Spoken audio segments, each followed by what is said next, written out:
Everyone, সুন্দরবনে এটা আমাদের সেকেন্ড ডে। সকালবেলা 7:30 আমরা হোটেল ছেড়ে বেরিয়ে পড়লাম সুন্দরবনের ভ্রমণের উদ্দেশ্যে। ভ্রমণের শুরুতেই সজনেখালি থেকে একজন গাইড দাদা আমাদের সাথে যুক্ত হলেন।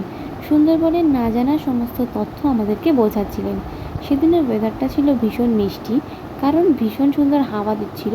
তাই আমি ব্রেকফাস্ট করে আবারও বোটের সাইডে এসে দাঁড়িয়েছি আর মিষ্টি হাওয়া উপভোগ করছি আর সুন্দর একটা সাইট সিন দেখছি।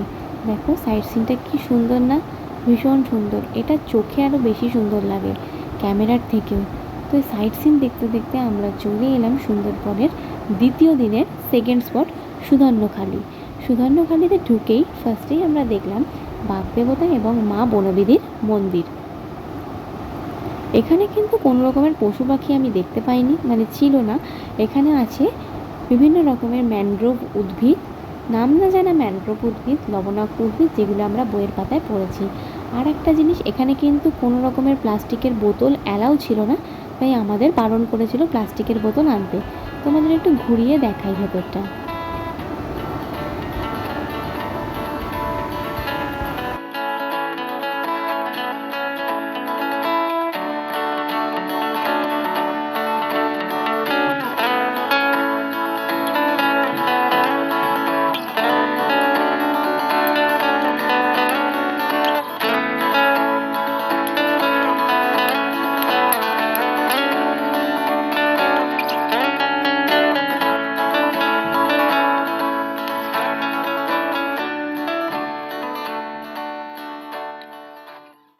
এখানে আমি আর মা একটু ফটো তুলছিলাম, একটু ভিডিও করছিলাম, বাট হঠাৎই আমার খেয়াল হয় যে সবাই আমাদের ছেড়ে এগিয়ে গেছে আর আমরা পিছনে পড়ে গেছি। তাই আমরাও সামনে এগিয়ে দেখলাম সুধন্যখালি ওয়াচ টাওয়ার, আর এদিকটাতে একটু ফাঁকা জায়গা, মানে একটু বসার জায়গা। আর এখানে একটা সাইনবোর্ডে টাঙানো আছে সুন্দরবনের পাখিদের নাম। তোমরা চাইলে ভিডিওটা পজ করে একটু দেখে নিতে পারো। এবার আসি ওয়াচ টাওয়ার। সুন্দরবনে এসেছি, ওয়াচ টাওয়ারে উঠবো না, এটা তো হয় না। তাই আমি চলে এলাম সুধন্যখালির ওয়াচ টাওয়ারের ফার্স্ট ফ্লোরে। তো এখান থেকে ভিউটা কিন্তু অসাধারণ লাগছিল। তা আমি একা কেন দেখবো, তোমরাও একটু ভিউটা দেখে নাও।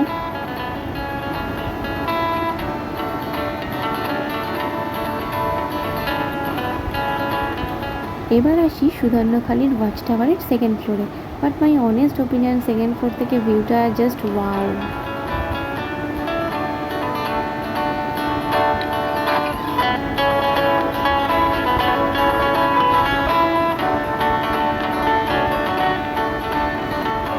আমার তো সব কিছুতেই লেট, তাই সবাই নেমে গেছে আর আমি তখনও নামতে পারিনি। কারণ তোমাদের সাথে আমি আবার একটা ওপিনিয়ন শেয়ার করি যে এই ওয়াচ টাওয়ারে উঠে আমার কিন্তু 2 দিন পায়ে ব্যথা ছিল। বাট নামতে নামতে আমি একটা জিনিস দেখতে পেয়েছি, সেটা হলো রঙ্গন ফুলের গাছ। এখানে হচ্ছে হলুদ কালারের, আমি সাধারণত লাল কালারেরই দেখেছি। পুরো সুধন্যখালি ঘোরার পর সুধন্যখালিকে টাটা বাই বাই করে দিয়ে আমরা চলে এলাম হোটেলের পথে। আর তোমাদের সাথে আমি এবার এই একটা জিনিস শেয়ার করবো, সেটা হলো এটাকে কেন আমি সেকেন্ড স্পট বলেছিলাম ভিডিওর শুরুতে। আমাদের সেকেন্ড দিনের ফার্স্ট স্পট ছিল ডোবাকি। আমি কিন্তু ডোবাকিতে যেতে পারিনি, কারণ আমার পেট ব্যথা হয়েছিল। বোটে উঠেই আমার ভীষণ পেট ব্যথা হয়েছিল, তাই আমি বোট থেকে আর নামিনি। এবার ছোট্ট একটা ইনফরমেশান, তোমরা যারা বর্ষাকালে সুন্দরবনের ইলিশ উৎসবে আসবে ভাবছো, আসতে পারো, ওয়েলকাম। এখানের খাওয়া দাওয়া, প্রাকৃতিক দৃশ্য সব সুন্দর, বাট জলটা একটু কিনে খাওয়ার চেষ্টা করো।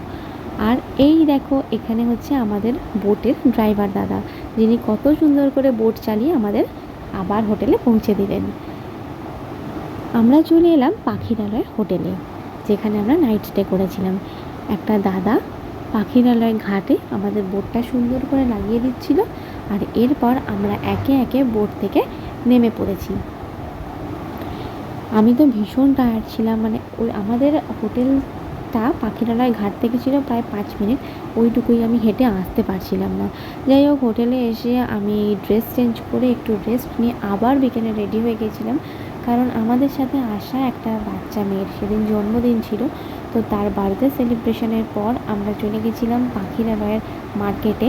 তো মার্কেট থেকে এসে সোজা ডিনার করে সেদিন আমি ঘুমিয়ে গেছিলাম। তো আজকের ভিডিওটা এইটুকুই, ভালো লাগলে লাইক, শেয়ার অ্যান্ড সাবস্ক্রাইব করে দিও। বাই।